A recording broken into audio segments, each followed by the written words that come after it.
ইউএসএতে visa প্রসেসিংয়ের জন্য চিন্তা করছেন, কিন্তু বুঝতে পারছেন না কতদিন আগে প্রসেসিং শুরু করবেন বা কোন ইনটেকের জন্য ফোকাস করবেন, তাহলে এই ভিডিওটি আপনার জন্য।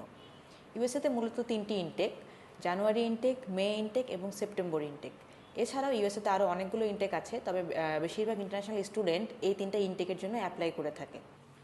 আপনি যে ইনটেকে যেতে চাচ্ছেন সেই ইনটেকটাকে আপনাকে ফাইনাল করতে হবে। তারপর আপনি কোন সাবজেক্ট নিয়ে বা কোন ইউনিভার্সিটিতে ফার্দার পড়াশোনা করতে চাচ্ছেন সেটি ফাইনালাইজ করতে হবে। ইউনিভার্সিটি ফাইনাল করার পর সেই ইউনিভার্সিটির রিকোয়ারমেন্ট অনুযায়ী আপনার প্রোফাইলটি সাজাতে হবে। সাপোজ আপনার যদি আইএলটিএস করা না থাকে বা আদার্স কোনো গ্যাপ থাকে, সেই গ্যাপগুলো ফুলফিল করতে হবে। মিনিমাম 2 থেকে 3টি ইউনিভার্সিটি আপনাকে সিলেক্ট করে রাখতে হবে। বাই এনি চান্স যদি ডেট না পাওয়ার জন্য আপনার ইনটেকটি মিস হয়ে যায়, সেক্ষেত্রে চিন্তার কোনো কিছু নেই। আপনি ডেট পাননি এটি ইনফর্ম করে যদি ইউনিভার্সিটিতে একটি মেইল করেন, ইউনিভার্সিটি আপনাকে অটোমেটিক্যালি নেক্সট ইনটেকের জন্য ডেফার I-20 সেন্ড করে দিবে এবং আপনি সেটি নিয়ে অ্যাম্বাসি ফেস করতে পারবেন। ইদানিং ইউএসএতে অ্যাম্বাসি ডেট পাওয়াটা বেশ কঠিন হয়ে গিয়েছে। এমনও হতে পারে আপনার ডেট না পাওয়ার জন্য আপনি যে ইনটেকের জন্য ফোকাস করছেন সেই ইনটেকটি মিস হয়ে গেল।